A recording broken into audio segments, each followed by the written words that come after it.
Assalamu alaikum warahmatullahi wabarakatuh. My name is Alisha Kausam, studying in 5th grade.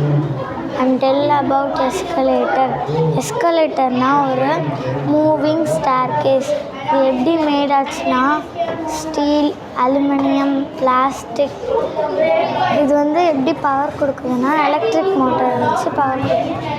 இதோட chain ஹரிசாண்டலாக சுற்றும்.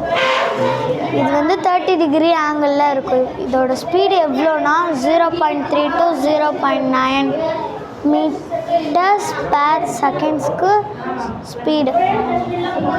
இதோட main function என்னென்னா, இதில் கால் வச்சாலே ஒரு இடத்துக்கும் நம்மளை ட்ரான்ஸ்போர்ட் பண்ணணும். இது எங்கெங்கெல்லாம் இருக்குன்னா பில்டிங், சப்வே, ஏர்போர்ட், அப்புறம் மற்ற பிளேஸ்லலாம் இருக்கும். அப்புறம் நேரத்தை கம்மிப்படுத்தும். அப்புறம் லிஃப்ட்டை விட ரொம்ப பெட்டர். பீப்புள்ஸ்க்கு நிறைய யூஸ் ஆகும். அஸ்ஸலாமு அலைக்கும் வரஹ்மத்துல்லாஹி வபரகாத்துஹு.